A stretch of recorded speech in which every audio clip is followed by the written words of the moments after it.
Hey, whoa. What's up, y'all? It's King KARMOUCHE in this bitch. I appreciate you for watching. You know what I'm saying? Thank y'all for coming out. I got my little brother in this bitch, you heard me? Wow. What's happening in 2020? What's happening in 2020? Yeah, baby. Hey, 2020 is up, you heard me? 2020 it's is gonna up. be lit. Big things only. You already know what to do, baby. Real people, real conversations. Yeah, I'm at the top of the globe. I got the torch. We about to burn down the thrones. We need a change. Look at the world that we live. Look how the evil is grown. All Welcome the innocence to the lost. SZND podcast. Welcome to the podcast. This is the SZND podcast, and here today I'm brought with Justin KARMOUCHE. Yeah. Oh, what's up? Young AB. What's your real name? Abram Baker. Abram? Yeah. Then we got What's up? you wanna? Certified 360 Beach. Yeah. JB. Either one won't. And then we got Chase in the corner, right? Hell yeah. So today I'm here, man. I just want to have a good conversation. I'm really into rap. I'm really into all that. Yeah. I love Thanks. some of the songs that you come out with. So just real quick, just introduce yourself. What do you do? Kind of like, cause you do more than just rapping, right? Right. Yeah. Yeah. Just like real quick, just go over that. Yeah, well, I go by King KARMOUCHE. Like you said, I do a little bit more than rapping. I started off actually hitting the movie screen when I was like 15. I was in my first movie. And they shot that actually here in Alexandria. It was with Olivia Holden that. And after that, me and AB started rapping. When we started rapping? Well, that was like when back in high school, I was I was a junior. I had just transferred. I started out school at Menard. I had played sports my whole life. I had transferred to Ash. Met this dude. We did a diss track for the Pineville football game. Oh, yeah. That was the first song we made. That's the first song we actually ever made. Yeah, together. Yeah. Fuck you too, by the Yeah. way. You heard that one? See, even he heard it. He heard it. Fuck y'all too, by the way. He went to Pineville, You so know it kind of hurt his Pineville feelings. alumni. His feelings What year hurt. did you do that in? We did that shit. 2017. Yeah, That was the 2017. year after I left Yeah. high school, so I was like, man, I wish I would have done that when I was in high school. Right. Diss Definitely. track or something. That was Right. cool. Yeah, it was definitely, you know what I'm saying, next level. Yeah. That's why we did And it. then we made the video to that too, which is really why it popped off. Exactly. The video, the cops pulled up and everything. We had Chase them was all in the it. video. Yeah. Yeah, Chase was out Chase was there. in the video. He was there. Wasn't it had like a lot of people in it, right? It was Oh, No, yeah. there was so many people. We People all pulled up and in we all got cars. suspended. Yeah. I was the only person who didn't get suspended because I didn't. Oh cuss yeah, he didn't curse in his in my verse, lyrics. so. Cursing's what got you suspended. Yeah, That's man. crazy. On the school campus, Right. on property. That's what they got That me was the for. whole issue. So y'all But I mean, collabed yeah. on a would you call Oh, it an yeah, album yeah. or EP? What would that be called? Yeah, after that diss track, we had made another single, "Shining." That was Right. our first song together. Right. It blew up, and then we started doing songs with our friend Roman. Yeah, wrong. And then we made a group out of ourselves, and then after that we made that group, we made our first album, our EP, Yeah. Right. mixtape Well, called we Youthful had Tales. we had Youthful Tales, and then we Yeah. had Youthful Tales 2. And that one person went on audio man. Be the looking out second for one went. Throw coming soon. Oh, Be and we got looking got out for Throw yeah, coming us soon. three. We Yeah, had we got a had- little song in the vault. Hey. Well, y'all got something coming out A soon? little club Yeah. banger, you know what I'm saying? We don't need to speak on it too much, but Club, strip club banger. Strip- ladies and okay, gentlemen. strip club banger, you know what I'm banger. saying? Rare, it's a strip club song. something for you to I ain't gonna lie, it's definitely, yeah. Yeah, So that's all we're gonna say. rapper. Uh-huh. I would say an artist. I like artist better than rapper. Artist, Right, definitely. artist. That's what I call definitely myself. artist. And then actor. So Right. how'd you get into acting? Well, actually, I got a chance to audition because I was in theater when I was in high school. So we got a chance to audition for the film because they had a one role available, and they let the kids who were in theater and Menard, Ash, all the high schools around, they let them audition for the role because it was a high school role. So after I auditioned for the first one, they got a call back, and I got the audition for the director. And once I got the audition for the director, he liked me, and then after that, I just knew like I could really do this shit, like as far as acting, because I always been a performer. I call myself because my first play I ever did was I was 7 years old, like the first, second grade, and ever since then I always knew I wanted to perform though and be in front of people and put on a show, make people happy. Yeah. So like when you're in front, like when you're on set and stuff. Like, Yeah. How is it awkward ever? I mean, okay, So like your first time, was it awkward? the first time I didn't know what the hell was going on. Yeah. But like it was kind of crazy because the first time like everybody was just treating me like, because like actors on set are almost like the prospects, as you would say. You know what I'm saying? Everybody's like catering to the actors, making sure everybody's happy.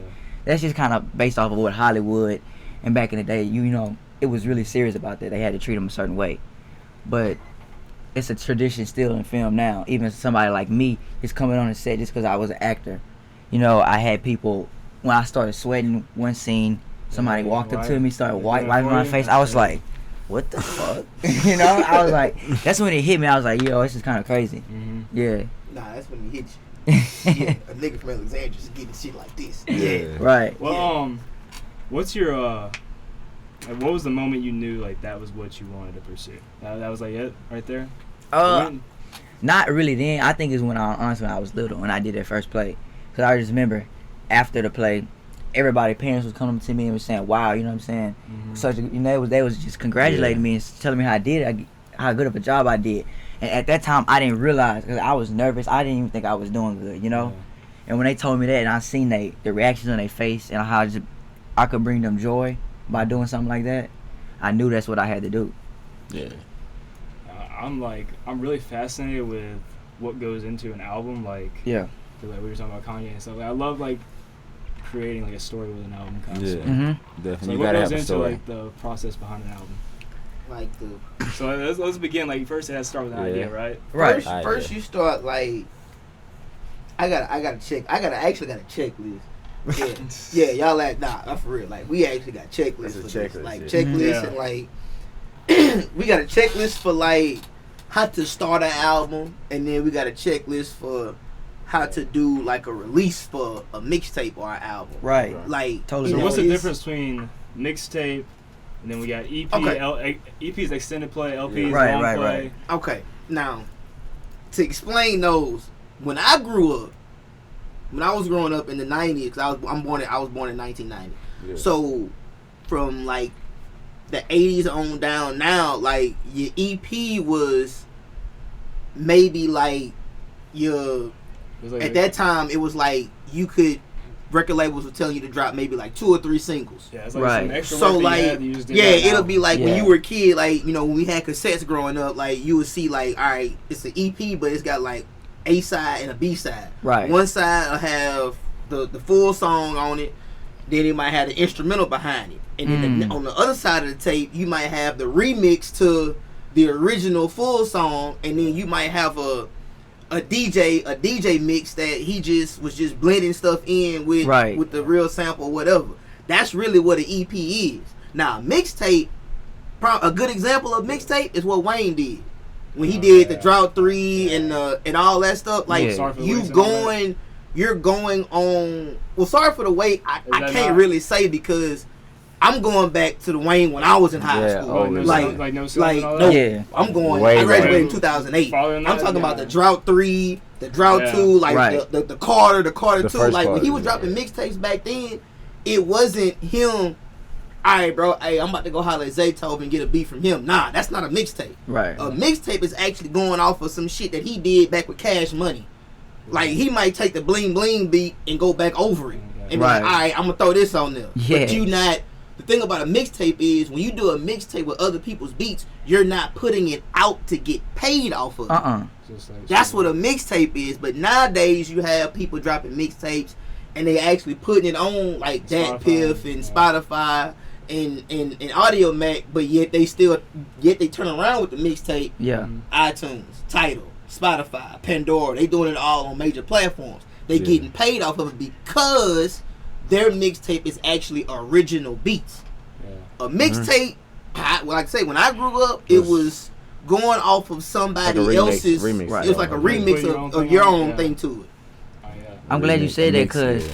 that's what we did. Like that's one thing that we kind of took serious because like the first thing me and him dropped that was a project. It was a mixtape. for fact. You Mhm. could tell us, and we had remixed a few songs on there. Like one of our favorite Yeah. ones we did was God's Plan. It was Yeah, the biggest Dre song song, that year. yeah. So that's the last Had song to we hop put on on it. there, and we just Yeah. you know Yeah, that's how you do a mixtape. And then the album, that's when you get all your original content. That's when you get Mhm. like. That's when you're trying to portray a story. or Yeah, something that's like when that. you portray the story. That's when you go in and you work with your producers like Kanye, Zaytoven, and Timberland. Yeah. Like they actually putting together original content only for you. right. Definitely. You know what I'm saying? So that's the difference between like I say nowadays, man. An EP is like maybe 4 or 5 original tracks. Then you got a mixtape with about maybe like 18 original tracks, and then your whole album is like, well, damn. Right. So, talking about inspiration stuff, who like inspired you for the rapping part? Is there anybody ever really? Yeah, for sure, for sure. My probably biggest 5 inspirations was gonna definitely be Lil Wayne. Speaking of him, J. Cole. I gotta say Kevin Gates. Just I like how I feel like he introduced a new put out some sound. music, man. He's put out like a lot of albums. Yeah, I feel like before he came out, it was a sound that almost didn't exist. You know. I remember when he first came out, like, he was like underground. It was fun listening to him back then. Right. Repetitions on the line and all that. That was good stuff. Yeah, but I mean, other than that, that's really my only people. I mean, Michael Jackson maybe, because like a lot of these people who be coming out now, they don't really excite me or stuff like that. Like I respect them and what they done, but they just don't excite me. I hear you on that. What is like? So speaking of, let's put rapping and acting together. All right. What is the day you look in the mirror and you're like, dude, this is like my dreams are real. This is like the moment that I've been waiting for. Like, this is like, it doesn't have to be. It can be like a certain amount of money you make. It usually isn't that, but like an amount of money, like a milestone, like $1 million, or like a certain follower count, or so like maybe like a person that you work with, or maybe like a certain. I don't even know. Like, what would be a day like you're like, this is it. The day I say that is gonna be the day that not only am I have a film in the theaters that I'm starring in, but I also have wrote, because I'm a writer also. Really? Yeah, I've already wrote a few there's one screenplay right now, but I'm working on my second one. So, but yeah, the day I'm gonna look in the mirror and be like, okay, I made it, is when I have my screenplay on the screen, I'm acting in it, and then I can go and have a soundtrack for that movie. Go, you know what I'm saying? Go platinum. That's when I'm like, all right. That's the day, son. That'd be cool. Yeah. Okay. Soundtrack go platinum too? Yep. Everything. Just like Black Panther. Got to. Black Panther is a good soundtrack. Hey, bro. Hey. That dude Ludwig, that nigga cold. Oh, he is. That nigga cold with that shit. The same nigga that made Redbone. Right. Yeah, so I made usually when I do podcasts, I look back on like people. So when I did Ajalon, I looked back on his stuff and I kind of looked into it. But I made sure with you, I didn't look into anything. I wanted to go into it completely like cold. Yeah. I wanted to learn about you. So Facts.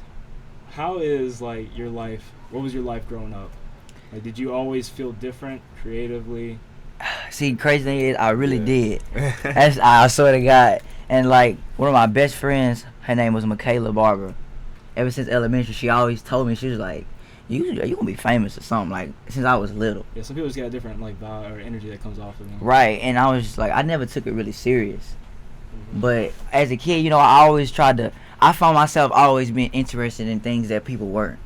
Yeah. And that's what was really messing with my head, because as a kid, you know, you try to fit in, if people playing football, you try to play football. People, you know what I'm saying? When the fidget spinners came out, everybody wanted a fidget spinner. Yeah, you always want something else. Exactly, something simple as that. And when I wanted to, like, I was thinking differently, and when I was in middle school, I was thinking about shooting my own movie. Yeah. You know, I was getting Rome Strong, you know, we were speaking of him earlier. Me and him got together and shot our first movie when we was 13, 14. Sure. Yeah, and we actually shot it and we showed people, and of course people was like, y'all made a movie? Like, what?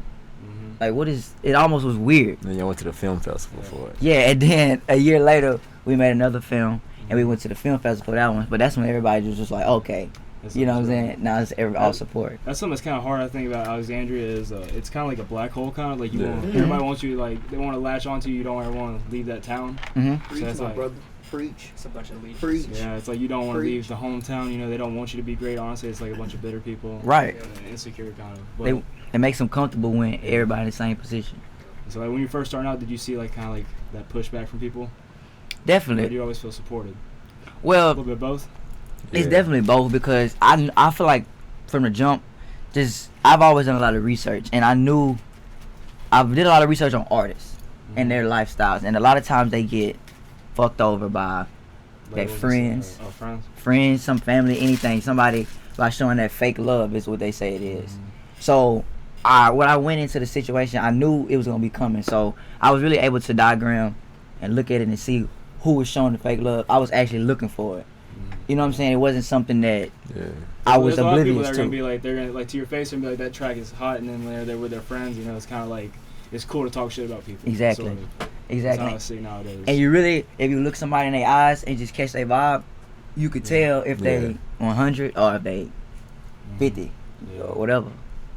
I can definitely feel you, man. Yeah. That's what I don't like about Alexandria, but like I love, because like once you finally do make it, you're like, yeah, you made it out. Like, if you can get out of Alexandria, you can make it out pretty much any place. Oh. Easily. Guaranteed. Yeah. Yes, Alexandria.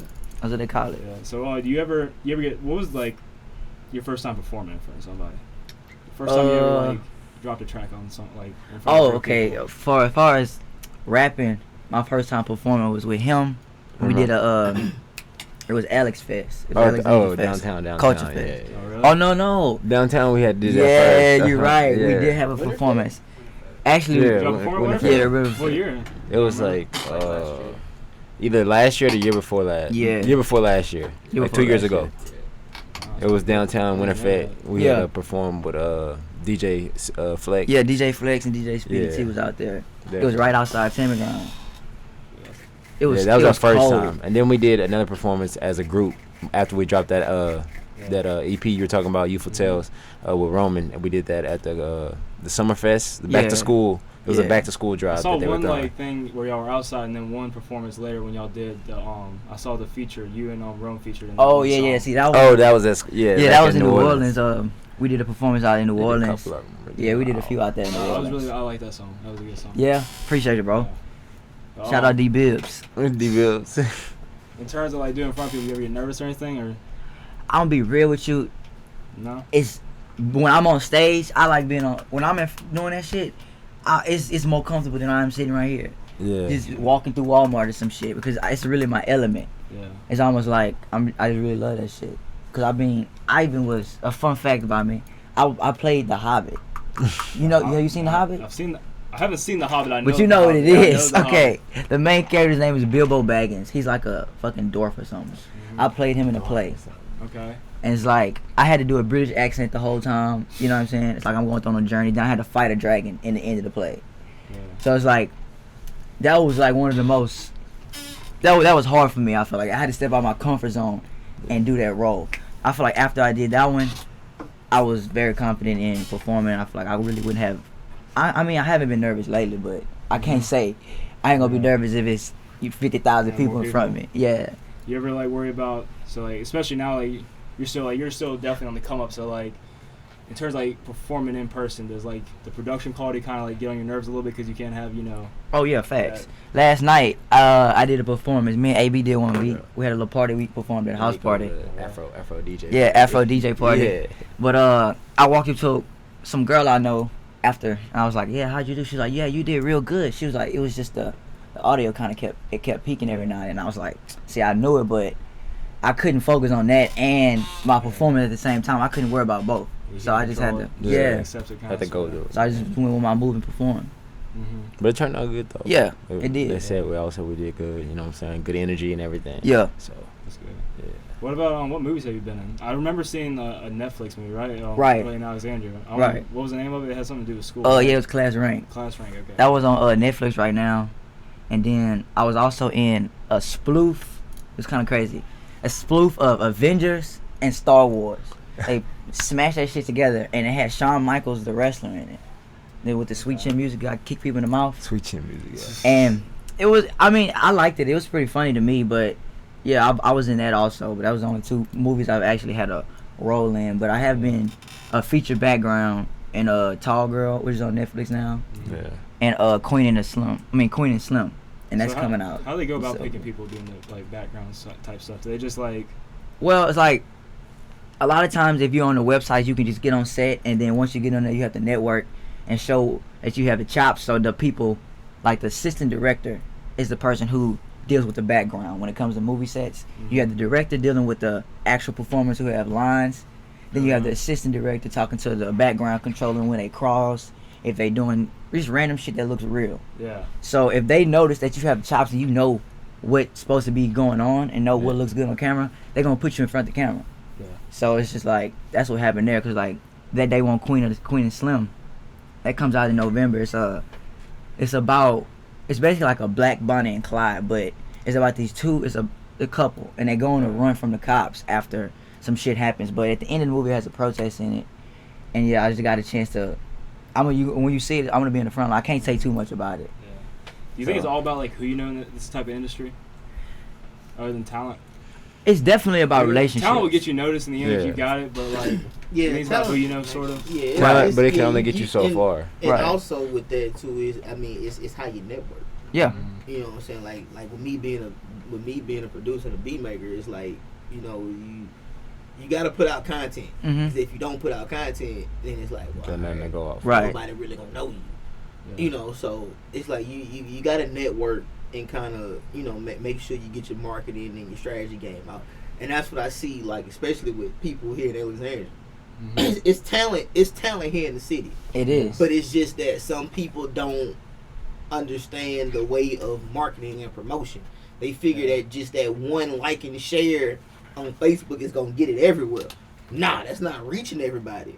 Like, you gotta. I was listening to a cat the other day, and he was like, matter of fact, one of our head engineers that's in Atlanta right now for 861, he saw Gary V at A3C, and Gary V was like, bro, if you just sitting there using just your Facebook, leave out the room. Sure. You gotta use every aspect of social media, not just Facebook. You gotta use Instagram, Twitter, Snapchat. Right. Even he's like, bro, I even told some people, like, bro, if you don't have TikTok, what are you here for? Yeah, he said TikTok's like, if you don't have it, you're not evolving. Right. Yeah, you got a problem. Like, think about it, bro. That's what most, like, look at Lil Nas X. Old Town Road hit TikTok. People went crazy on TikTok. Because TikTok's brand new, everybody's on that. Exactly. Bingo. You gotta hit your social medias. Right. Even YouTube. Even if it's just like probably like making a little picture video of you of your instrumental or just you of a freestyle. And just have a picture there. Post it. That's still views it's content coming to you. It's still content. It's still letting people know, like, hey, look, okay, I'm not just on Facebook. I'm not just on Instagram. Hey, I got a YouTube, Instagram, I got SoundCloud, I got Gary's Audio all about Mac. documenting and all that. Yeah, it gets you out more and more. But some people in other states, they know how to use the marketing strategy.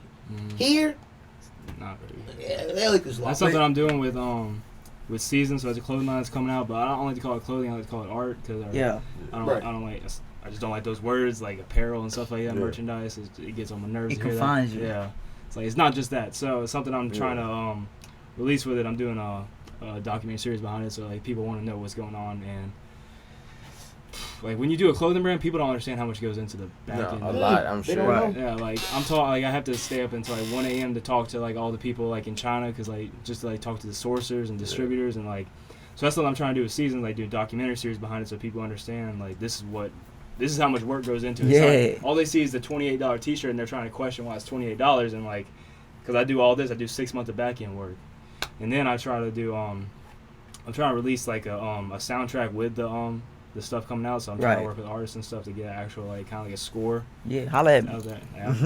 That'd be cool. That'd be cool in the future, definitely. Thanks. But yeah, I'm just trying to create as much content as possible. That's why I'm doing this podcast, so I can just reach as much people as possible. Right, I ain't gonna lie. That's the main thing around days is content, because people are getting, their attention span is getting less and less. Smaller. So once they see your shit, you might have 2 weeks for them, and that's gonna be old. And also, man, as artists, and I mean, like I said, I use them all. Artists, rappers, R&B singers.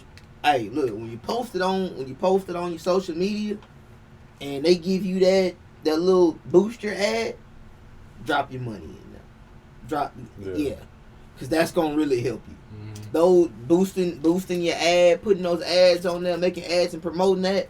Right. That will get you a lot. Right. A lot of artists don't want to do that though. They don't want to put their money into.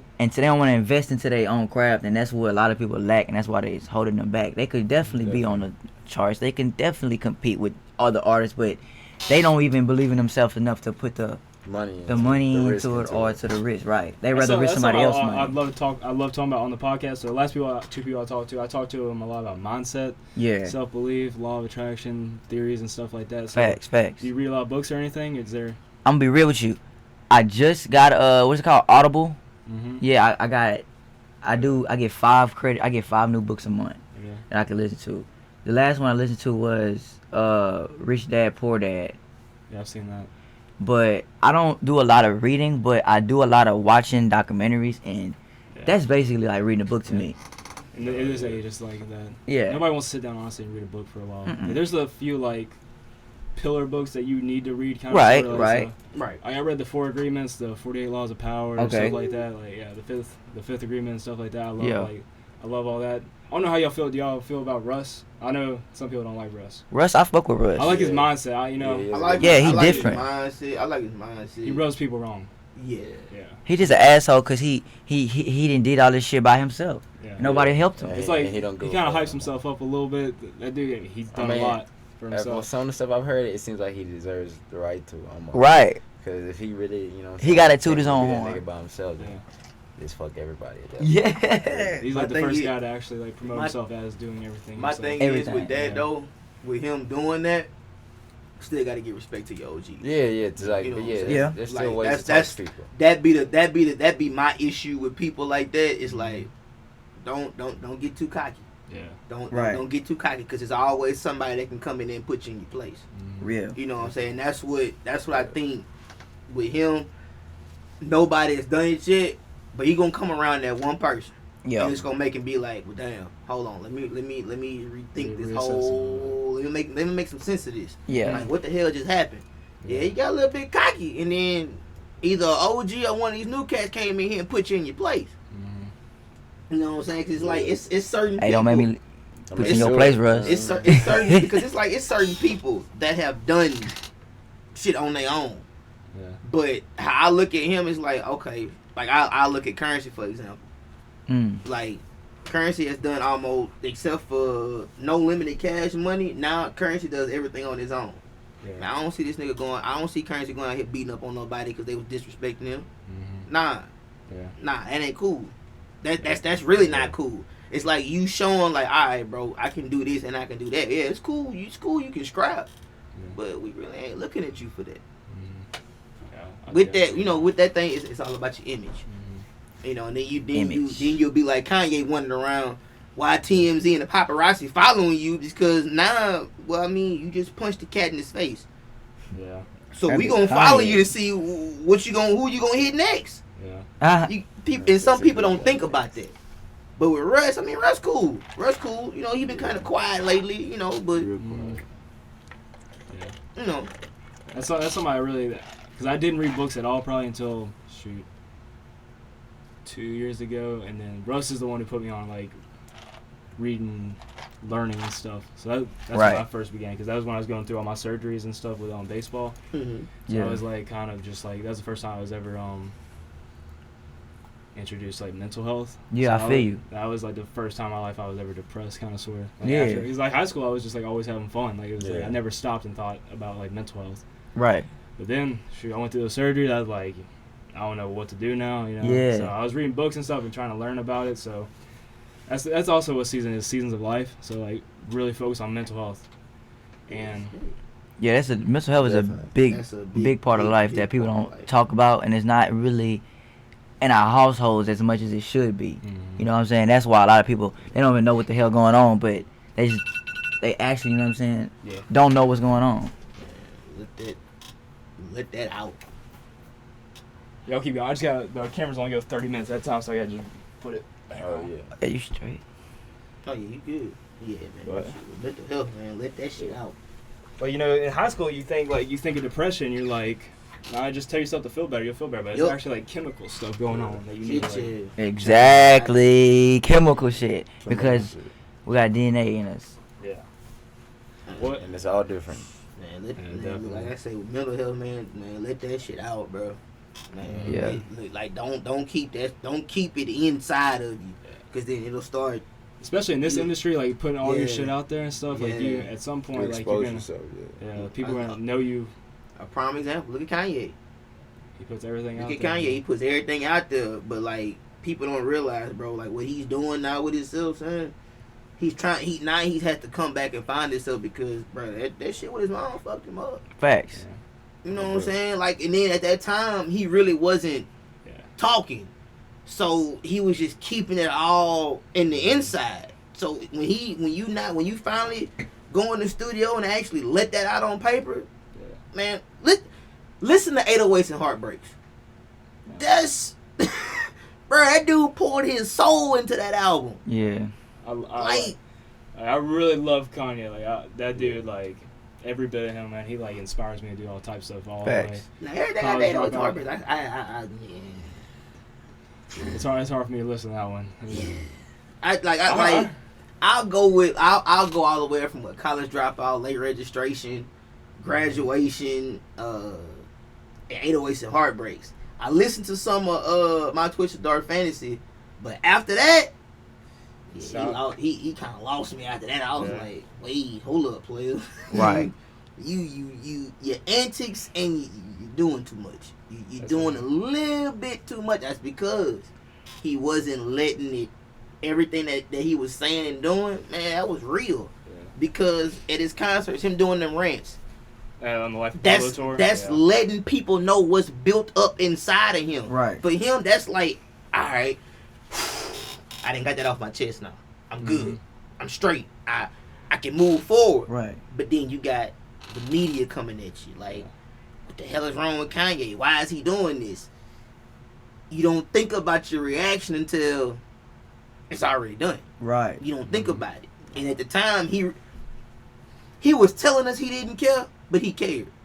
He cared because you're not gonna sit there on stage and tell all them people on tour what's built up deep down inside of you.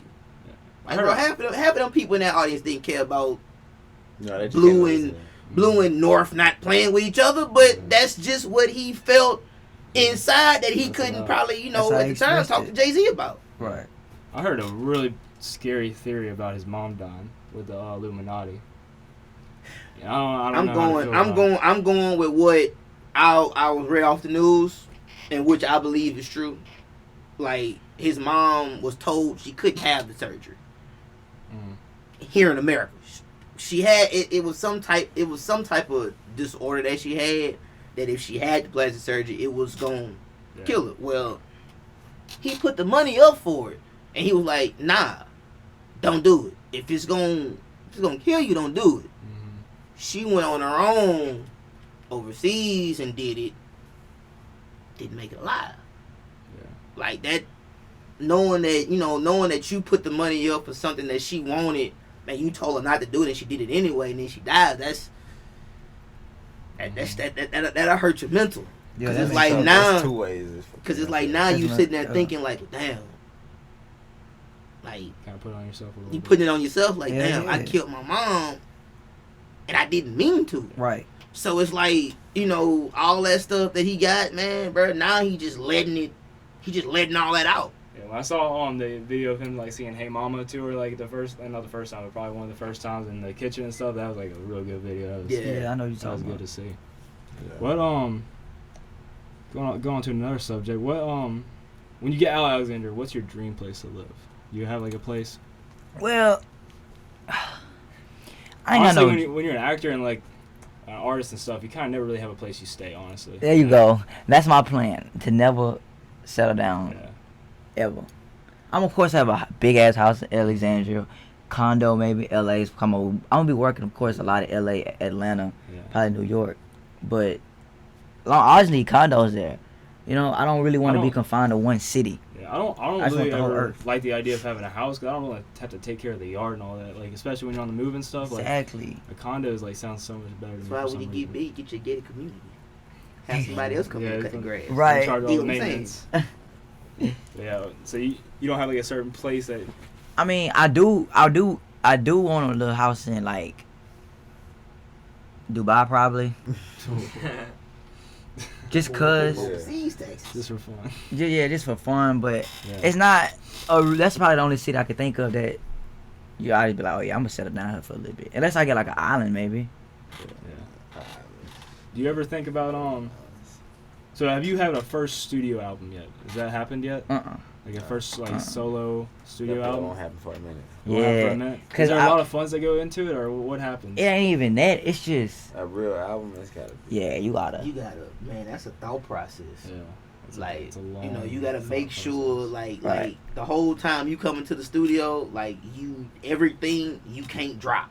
Right. That's going on that album. album. It's so hard to be like, because it Bro. takes year Yeah, you wouldn't drop more that than song, that, but and you Yeah, you you got wanna this drop fire it, song and you want to post snippets. but your and team, stuff. but your team is telling you, nah, bro, that's the one. That's we gotta gotta put hold that. on. We gotta hold off on that. But it's like, nah, let's go ahead. When you're in the and studio every day creating, man, you're like, man, I just wanna hear this. Right. Yep. For an album, you know what I'm saying? Like my album, I might make 40 songs, but I'm only gonna choose maybe 12. So it's like that's the type of work you gotta put in, and you gotta also be knowing what kind of concept album you want and what you want to be, Yeah, what you want to say, you know, because the world is listening to your album.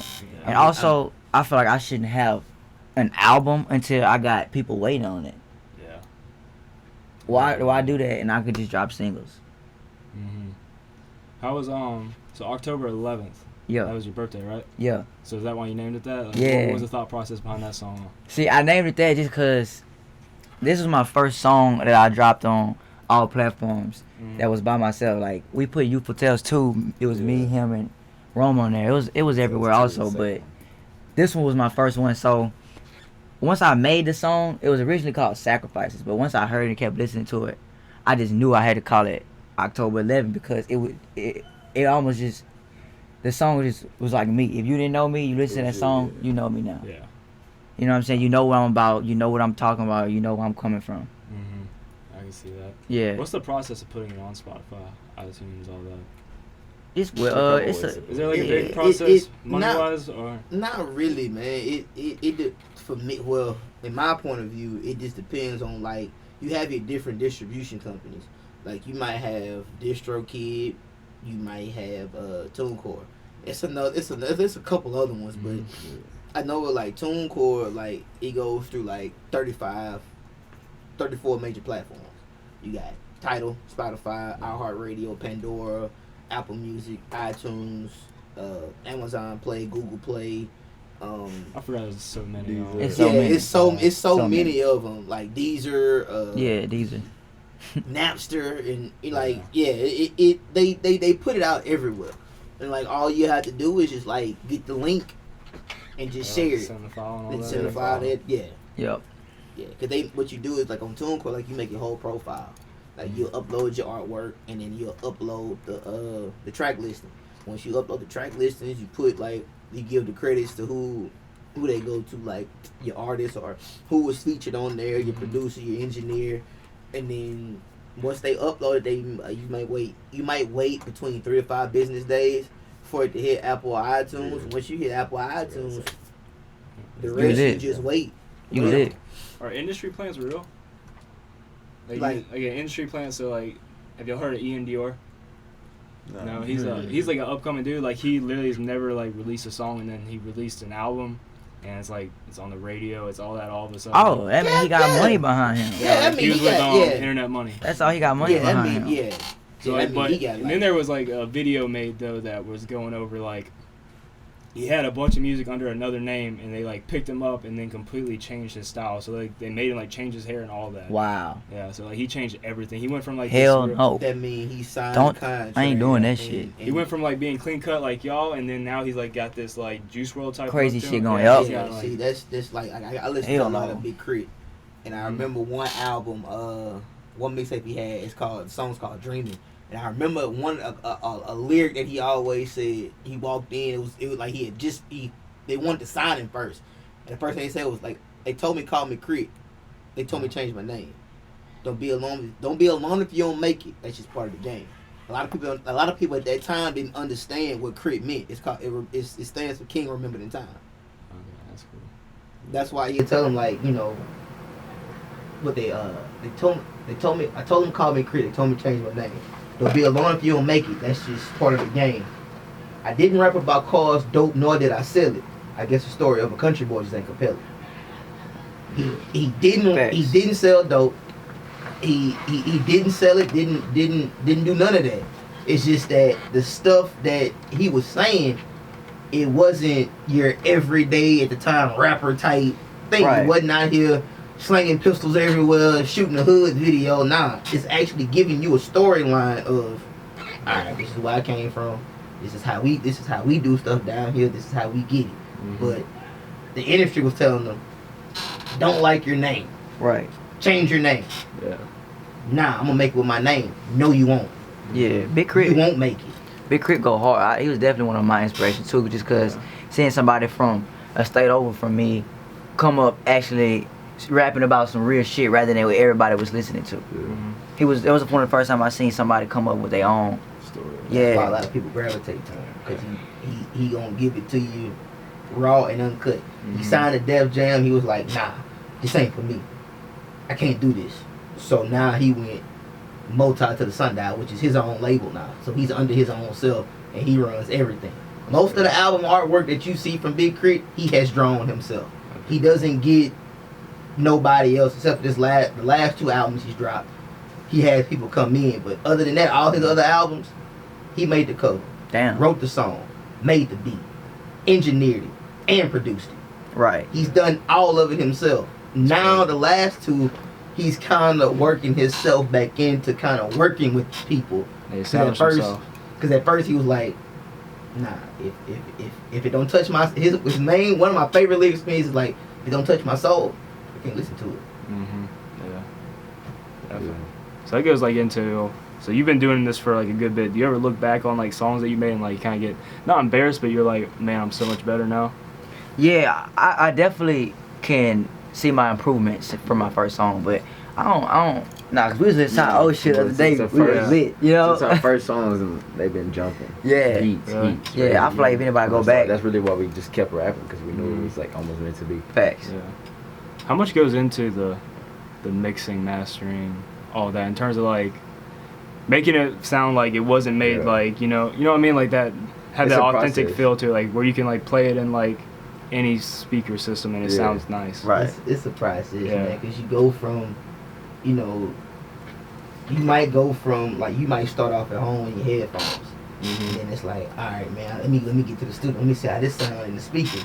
Yeah, certain stuff sounds good whenever you're like listening to headphones and you put on speakers, you're like, ooh, this sounds good. Yeah, a little loud. After you come back to the studio, you tweak it a little bit with the speakers. It's like, all right, now I gotta go to the car test. Yeah. Once you put it in the car gonna let you know whether it's radio ready or if it's trash. If it ain't radio ready, that's why I see a lot of people do. Go to the car and listen to it, like, yep, gotta go back to the drawing board. But it's a process, because like you want to make sure that you get everything that they need, and then you might, after you put what the artist might hear, then it's like you might hear something, and it's like, well, alright, let me listen back to it. Let me put this here. Let me do a couple drops. Like AV will call me, be like, hey bro, look, I need about 5 drops in one damn song. I'd be like, nigga, fuck, I don't even hear all these drops in here, but alright, turn right back around. Yeah. Get to work, chop them in there, and it's like, nah, let me add about half of that back in here, because that don't really, and then once you find it, it's there. Yeah, it's really just like, you gotta be able to hear the track and just know where you want to go with it. Know exactly where what about like a sampling process? So that's something I never noticed like growing up, because I never really paid attention to music as much. Like as I've gotten older, I've paid more attention, but those iconic samples and stuff that you don't even know that you're listening to sometimes. Right. Like when Juice WRLD did All Girls Are the Same, maybe, or Lucid Dreams, like he sampled some ridiculous thing that you wouldn't even have thought could be turned into a rap song. Yeah, now the sample process, man, that's a crazy one, because like, you know, you had, like, I watch a little thing on YouTube called Rhythm Roulette. Like they'll take a top producer, send them to a record store. They'll pick out 3 records. They'll pick out 3 records, and some will either make a beat with whatever they choose from all 3 records, or they'll make a beat with all 3 of the records. Basically, all right, I'm gonna make a beat with this one. That's cool. Find something on here. I'm gonna make a beat with this one, and I'm gonna make a beat with this one. To me, I download a whole lot of samples on YouTube. Like I might go to YouTube and be like, all right, give me some samples that nobody has never used before. Yeah. Like it might be maybe like 4 or 5 I'll download.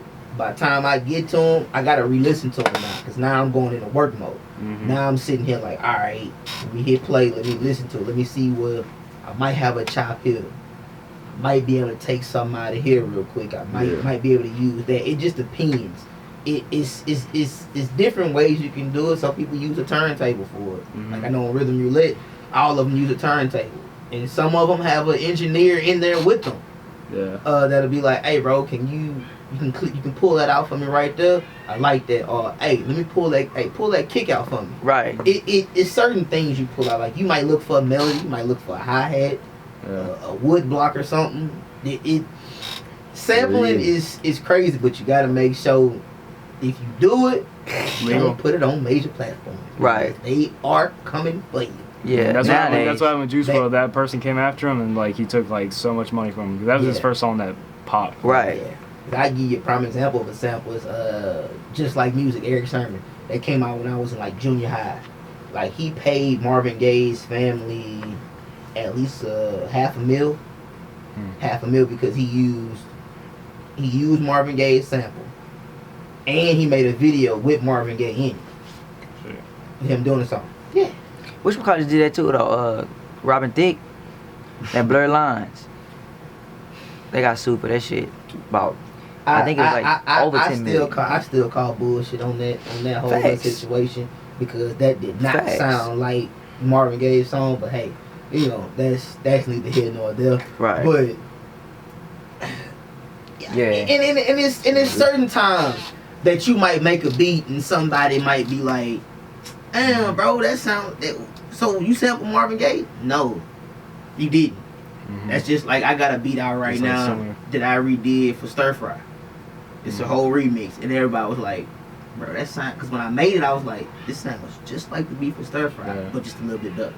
It doesn't have the breakdowns. It doesn't have the same melody. It's a whole different freestyle. But when you put the acapella over it, it fits. Yeah. Right. So whenever I'm really interested, honestly, in like the whole like process and all that. Cause I don't know when I started liking rap music. I've always liked rap, but like whenever I started like paying attention, because like every Thursday night I stay up till midnight and make sure I listen to all like the new songs. Yeah. I love looking into it. Do you know Nick Mara? I got a couple packs of his right now. I love watching Nick Mara like live stream on Twitch when he's just like straight up just doing beats and stuff and chilling. Another thing you should watch on Twitch, man. Watch the Red Bull thing with T-Pain. Oh really? It's cool. He's bringing you in. Like he'll bring you in to actually either remake the top single that you have out, or you just in there with him, just make it a whole other beat. Sure. Like Cardo was in there with him. Cardo Got Wayne's was in there with him, and he redid Mesmerized. Now, I call Wiz like, hey bro, look, you need that one that they did on Red Bull, son. This one here ain't it's fire, but nah, you need that one because it's a total different. It went to a total different vibe. Right. And I can feel the words that he was saying on Mesmerized. I can feel them on that beat more than I can feel them on the one he did. Yeah. And even though Cardo made the same, even though it's the same melody, and Cardo made it, but sometimes like if you remake a beat for a song, you can feel that same vibe, but on a different level. Yeah. On something else. Yeah, So it's that's a real cool. Yeah. Do you write a lot? Like other than like not the screenplays, but like do you write like a lot of like lyrics and stuff? Yeah. Just like whenever you're feeling it, or do you have to actually like sit down for writing sessions and stuff and like? Usually, I just started this year actually, 2019. I started writing daily. At least I try to write every day. If it's not a song, it's just something, you know. Yeah. That's what I saw. So you know whenever you get like an ankle sprain and like you know they tell you to stay off your ankle and stuff like that. Right. So whenever you're going through a creative block, sort of, they say you need to do more. So like, let's say a videographer, if he's having trouble creating like videos and stuff and visuals, they say you actually need to start doing even more. Like you don't need to take a break, like take a week off. You actually need to start like challenging yourself and do more videos. So right. It kind of like taps in. So like, if you're like ever like in a creative block, you know, like you think, man, I can't write nothing. Like you need to try even harder, but like kind of let go of that perfectionism. See, a lot of times when I'm in a creative block, when I'm in a creative block, yeah, I meditate and I get out that shit. On some real shit, like, cause it's rather, cause I feel like when you in that block, you almost looking too much out. Yeah. And cause all the shit inside you. Focus a little bit. Yeah. Like, cause you know what you want, which sometimes a lot of the shit just makes your brain think this and that, then this, then that, then this, then that, because so many factors and so many opinions and so many blah blah blah. You know, it's just but once you look inside, you know what you actually want. Cause like I remember the Alchemist saying one time. I read The Alchemist. I He love was The like, Alchemist. there's a documentary on YouTube. They was saying, it was like, I think towards the middle of it, and he was saying like, I know the first question you're saying is like, well, how do you know when you're through with the beat? And he was like, it depends on what you feeling. Like, you'll know when it's like, all right, you don't want to add too much sauce to this, and then it's like you add the sauce to it, and it's like, wait a minute, hold up, bro. That's a little bit too much. Let me take something off. So it's like you gotta kind of. I'm gonna say like I feel it. Like when I make a hook in a verse, and I sit there and be like, all right, I need something else. If I sit past 10 minutes, it's done. I'm not finna add nothing to it, because if I add something to it, I'm gonna feel like I'm taking away from what I'm originally looking for. Yeah. That's the thing about it. Yeah, especially in this like industry, like this is like the creative industry sort of. So, I would say, like perfectionism is almost like something people used to be proud of, but now is almost like kind of what hinders some people. Yeah. So like art's never finished. It's just whenever you finally learn to step away from it. So like Kanye could probably go back on all those albums and try to tweak something just to try to like make it a little bit better. But I'd probably slap him if he did. Yeah. To be honest with you. And it's good to like let go of like, especially like the lyrics are never gonna be 100% perfect. Right. The beat's never gonna be 100% all that. Like sometimes it's like the imperfections that are actually like really cool. Mm-hmm. That's what like some people like, you know, you mess up on like some part, you're like, that's not kind of dope, and you do it. Yeah. Facts. Yeah. It happened a lot. It's just like Stevie Wonder, his drummer. I'm a drummer in my church, so I watch a lot of drummers every now and then, and it's a dude that plays for Stevie Wonder. I forgot his name, but he was in a recording with Stevie Wonder, and Stevie was like, "Yo, why'd you stop?" He said, "Well, I messed up." He said, "Bro, if you mess up, don't stop, keep going," because he said when we go back and play it back, it might, whatever it is that you messed up on, it might fit in there. He said, bro, go back and listen to some of those albums that I did. He said, bro, I played drums on it. He said, bro, it's a lot. I messed up a lot on what I played. But he said when we played it back and actually mixed and mastered it, it fit right in where it needed to be. And I didn't want to take it out. Yeah. It'd be like that for sure. Y'all, I know everybody knows about Post Malone. Do y'all know like kind of his like backstory a little bit? He was a country singer, huh? He was like, I don't know if he's a country singer. He's from Texas, but I heard something. I seen that video. I don't know. Country singer, I don't but know. I You seen don't the know video if he he was dropped? like What video? the old music video. folk, I feel like the little folk thing. Yeah, Bro, it's something like- that. I never knew that. It's weird. I just knew he played a lot of guitar back in the day, but his friends were like streamers or something. He's like video game like YouTubers or something, and he wanted to like leave school or whatever. So he moved in with them in like LA, I think, and he did nothing but like just like smoke cigarettes, drink beer, and play the guitar for like 2 years, I think, and did nothing else. He didn't leave the house. He never left the room, and that's how he learned everything. He just sat there and played the guitar. That's crazy. That was it. That's Like, crazy. he said like he was like a complete loser. And, like, I don't know, that kind of inspired me a little bit. I just kind of like sometimes I just want to go off the map and just be a loser for like 2 years, but like get like some creative inspiration from something. Right. Like, that's probably what he was doing. Like he was That's the just only way you learn stuff is Yeah. time by yourself. Facts. I feel like some people just spend too much time around others and then they get too connected with that. Yeah. Some people don't like themselves, honestly. People get caught up in that being around. You're right. Mm-hmm. You're right. That's just something I always thought about doing. You know, just go off to like Wyoming or something, the mountains, just like chill out there for a bit. Hell yeah. Grow out a beard or something, man. Just chill and like learn about On some stuff. Forrest Gump shit. Yeah. On some rich shit though, that's almost like probably what a lot of people need to do. Retreat, bro. Yeah, it's like a little retreat for yourself Yeah. and get your mind right. Because once you're alone, there's no more opinions. So it's only yours. And with your opinion is what you out there for you in the world.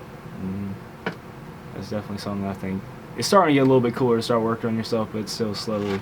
Oh yeah. Rappers It's gonna and be stuff, slow. they're slowly but surely kind of getting healthy. You notice like when a rapper starts their career, kind of sort of, they have a lot of unhealthy habits, sort of like, you know, they party all the time. They don't ever focus on themselves a little bit, and then Right. a few albums in, you know, they're getting big and like, man, I need to start working on myself more. It'll start taking a toll on you, because like where you'll be in like me, like bro, I might wake up about 8, take a shower by 9, between 9:30 10, I'm here. I'm not gone until 3:34, between about 3 4 in the morning. Yeah. I'm here. Like this industry definitely is. It's a grind. Like people think like all you do is come in here, 2 minutes 30 seconds of rapping, you're out. Like nah, it's like it's a 24/7 job, honestly. Yeah, it really is a grind. Oh yes sir, because then you gotta sit here as an engineer and producer. You gotta promote yourself. You gotta make sure you got content for people. You gotta make sure you get your mix and masters done. Yeah. It's and then Especially like people like you, like they never get noticed. Honestly, like sometimes like. I mean, I like being behind the scenes. Yeah, that's it's why cool. Some people like being like that. Yeah. They don't want to be like out there, but they know that their work is getting appreciated. That's why I chose to be behind the scenes. Like I It also kind of gives like the ability for people to actually like ingest it like better. Like whenever they know it's like your name behind it, they kind of like. I've seen some people like. If they knew like it was you doing it and they're from this town, they won't fuck with it. But if like you were just like a random person that they heard on the radio or something, and you just played it from a random guy, they'd be like, "That's fire," and like they'll just like hate on it sort of if they know. No, yeah, definitely. So being disconnected from it like that is pretty cool. I like to call myself the Slim of Alexandria. That's Birdman's older brother. That's the one you don't see in Cash Money. Yeah. That's the tall one. You didn't know who Slim was until Lil Wayne won that Grammy. You didn't know who he was. You heard his name. Yeah, you heard it. But the only person you seen was Birdman.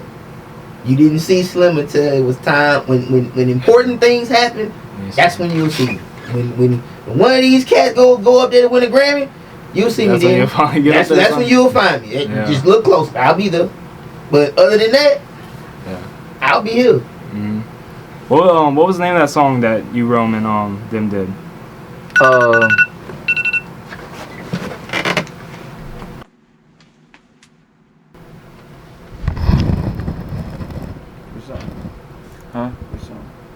What was the name of it? You talking about Take Your Heart? Take Your Heart. So in that song, Yeah. y'all talked about girls being distractions, kind of sort of like you don't want to spend your cash on them and like get time from the studio, time from acting, stuff like that. Right. So like, what's your love life like? You try to stay away from it because they can be your focus or take your focus in a way. Exactly. I try not to get attached to too many girls. Like, of course, I got the girls that I talk to, I'm friends with, I'm cool with, but I'm not personally looking for a love life, as you would so call it, because it's so hard with like this, like always being on the move and stuff. Like, yeah, I don't want to play myself. I feel like it'd be playing myself if to fall in love with somebody and they fall in love with me right now, and it might not work out. Let's say I gotta go here next month. She might not be cool with it, blah blah blah. It's just easier for me right now to wait. It's better to focus on yourself, honestly. Sometimes. Yeah, and do my own thing. I mean, girls, you know what I'm saying, they coming still. You know what I'm saying? That ain't no problem. But like, I don't need that right now. But like one come by, and I'm like, whoa. That's whenever you know that. Yeah, that's when I can slow down. But I hope by then I'll be established. Yeah. Way more established. So I can give her more. You know what I'm saying? I can't even do what I really want to do for a female right now. I'm trying to take you, you know what I'm saying? I'm trying to take you to the islands. I'm trying to have our feet out. Yeah, work right now, that way you can have fun. Exactly. Right now we just be in my house. She be watching me play 2K.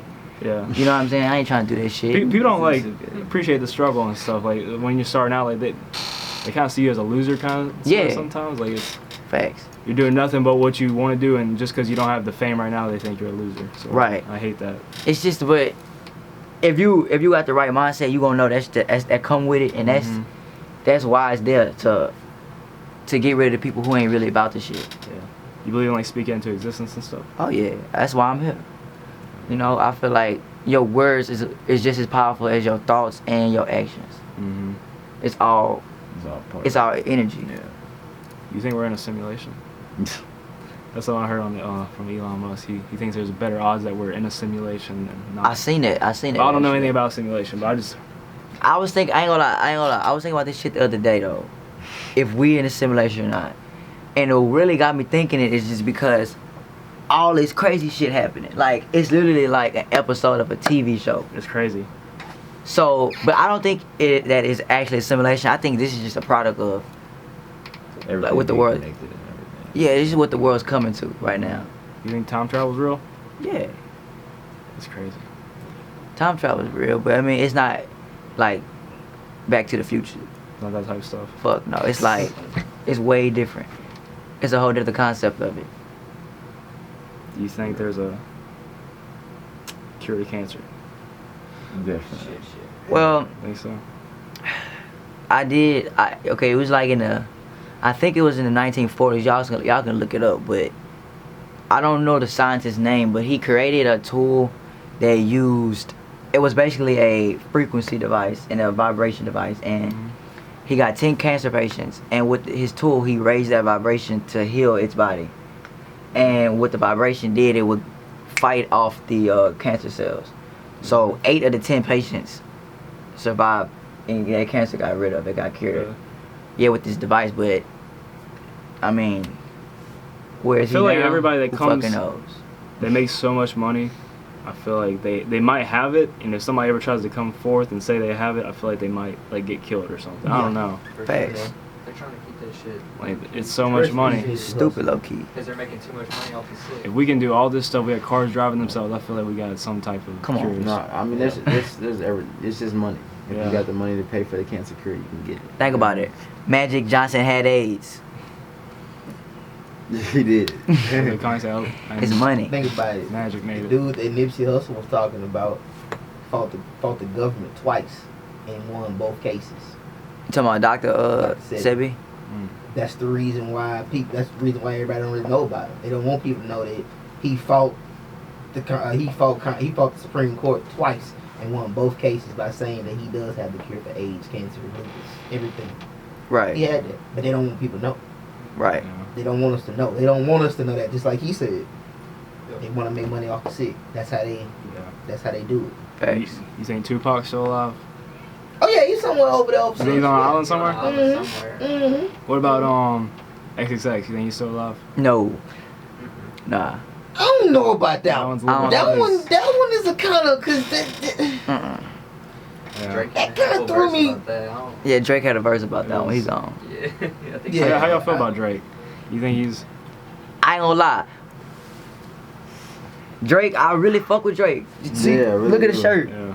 Summer 16, but what fucked me up was when his daddy said talking about he called Drake every day or every other day.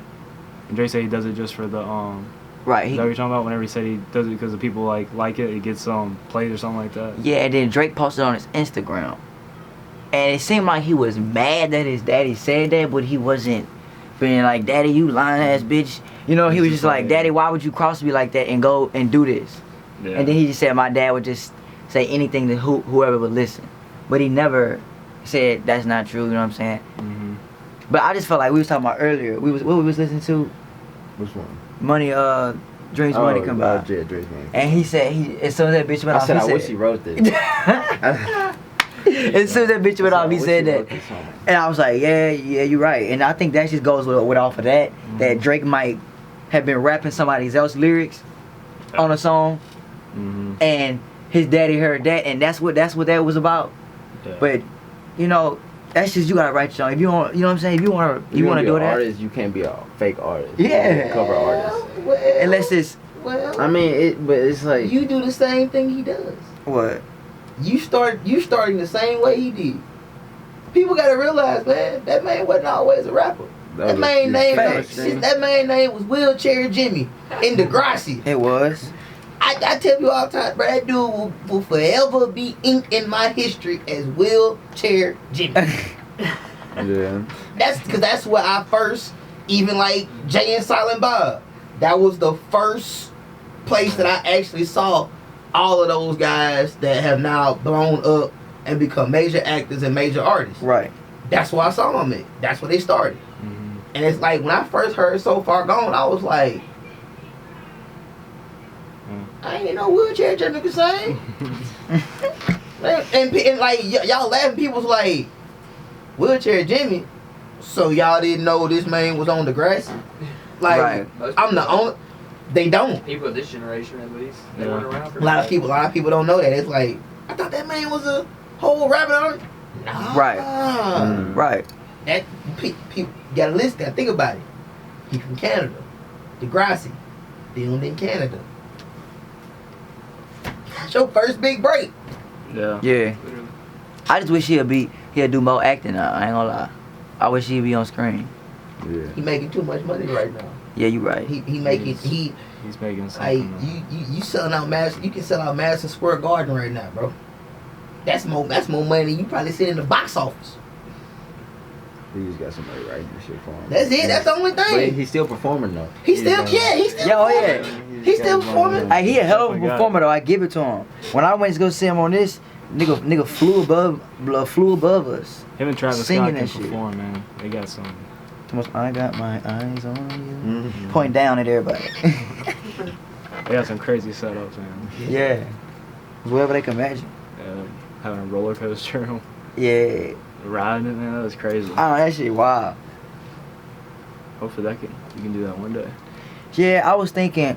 I always thought like after seeing that shit, like how Kanye had a stage. You know what I'm saying? Life Pablo tour, though. Yeah, I was trying to think like, what would I do if I could creatively do whatever I want and had the money? And I don't know yet.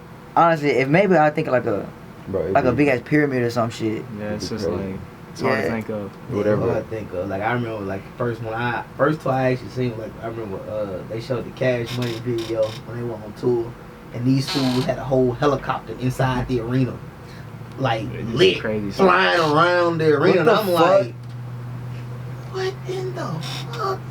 And then next thing you know, here comes Drake flying around the arena. Here comes people bringing in a whole Lamborghini inside, hanging in the air. I'm like, thank you, Birdman. You invented you invented this, so That shit's crazy. It's crazy. It's crazy what you see on tour. Then like if you go to the House of Blues or something like that, it's crazy. Yeah, it's like crazy. J. Cole when he did his 2014 Forest Hill Drive tour. Yeah. You know he had the cover. He was sitting just on his house. So as soon as the first song comes out, he's sitting on top of his house. He like, you know what I'm saying? The stage was his house, but it was like you looking up. It was some crazy ass shit. Like I ain't gonna lie.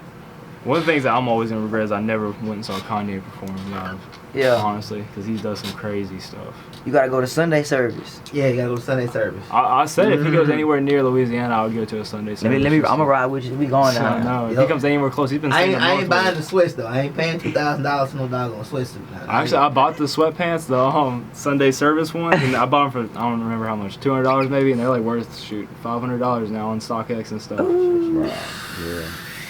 The resale game crazy. Yeah, the resale. That's a whole other game right there, boy. That's crazy. Yeah, that was whenever he was doing Coachella. He released it, so I got it. I was like, it's gonna be a commodity one day, but I don't think I ever want to sell it. But it was fun. Yeah. Right. You probably wouldn't. You probably won't sell Yeah, it. you probably won't sell it. You probably won't sell it. Yeah. Like the kids might sell it. That'd be the Once only I- thing. That's the only thing you had to worry about. Might Then. sell out. They were like that. We felt Just that. come back and hunt The them. Kanye Yeah. Hey, Like, get my- man, Dad didn't really wear these. That'd be like they first thing they say, like, yeah, Dad, I never saw Dad wear these before. I think we can just throw those away. Mom just sitting there like, some fries. please don't do that. Don't throw those away. No, don't do that. Don't do that. I feel But it. So I think this is like coming close to an end. You got anything else? You got any announcements? Anything like that? Anything you haven't said yet that you want to put out there? This real podcast. Man. Play out and start eating. Well, Chill. I want to say before we leave that y'all better be ready for this shit coming. No. I'm talking about me, AB. We got some shit coming, and a lot of people not gonna be ready for the shit. That we gotta say. Right.